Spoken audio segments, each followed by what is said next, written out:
mayam punang bukurum jari ngasi agi recipe je chicken biryani thongba ni masi lebak sapuro thongba ni lebak sapuro thongba kana ba khara dang hairong ge masina thawam hapta su ya ne thongba kanda adagi mana khoi gi chinjak ta yamna nutrients mayam ma hape amadi mahau su yamna lehele lebak sapuro thongba sina mayam som dong try taro yeng biyo adom lagi video sibu aha ma yeng bo orogadi subscribe share comment amadi like soidena to biramu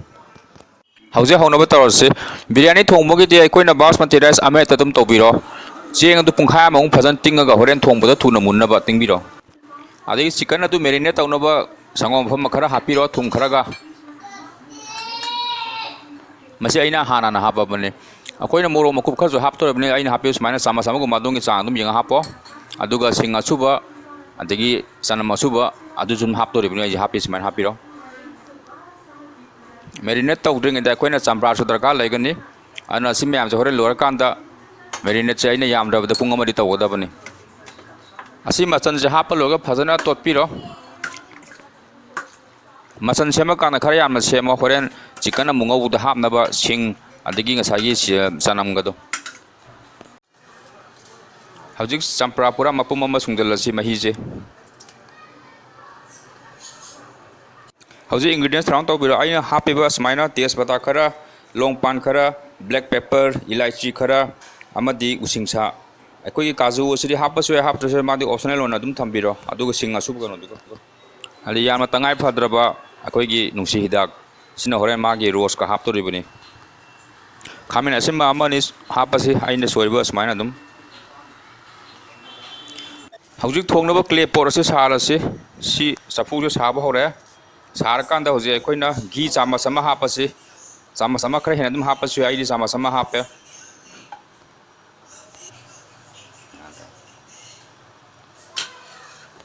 hoje haplo ga sapu do hape hape cheptha biro loina ghee do thungnaba chicken biryani thongba gi ghee se khara afa ghee noina dum tobiyo hoje ghee saramne mayan ngobo horse ain happy bas maina mathang mathang taste pada hapiro mathang mathang adum hapiro si yenga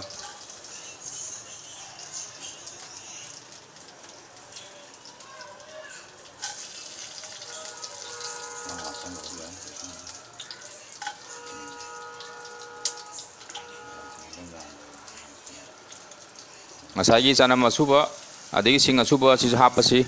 tilhau su da ka leibani elo asoi basu phadana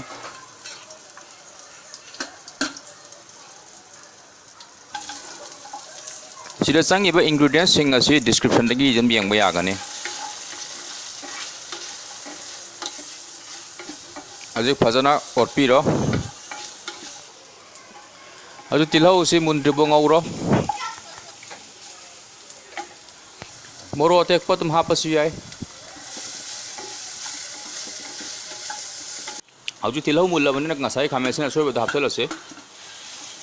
khamesin ba si mundribo ngaubiro khamesin ba si mulle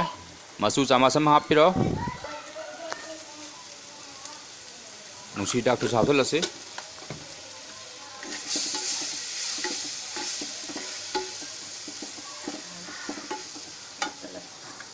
loina loina na chicken adu jo hapselase hujik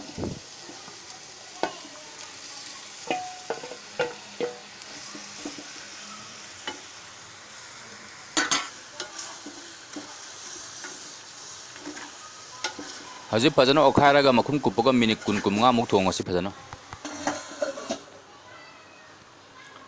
maram rakta makhum hanga amung su orka dabani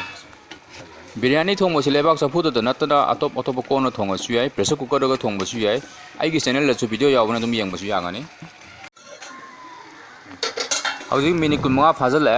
aduna ngasai ge koina tinga thamgiba cheng adu ji hapa yaragani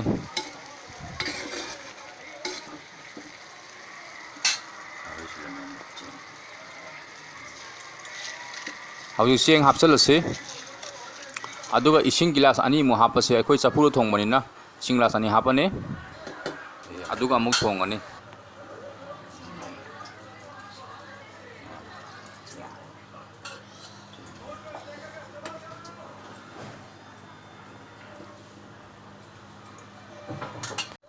hojik thum hapase thum je akhoi ngasai marinate tobu so hapkhimina chang yenga hapase aduga hojik makhum khumuga amuk thong ase cha ase sing ge safu ro thong mani na hana mai lekhalaga sahon gadabani aduga akhoi na puna minute 30 mong thong gadamni sing ase safu saubuga garam masala hapsalasi leiradi masala hapsamba sue ama sung akhoi gi morong masu hapsalasi masu ju phajabani adu siloibaga akhoi mai leitharaga adum yaiba yarani cha ase mundribo minute 30 adu dum oirani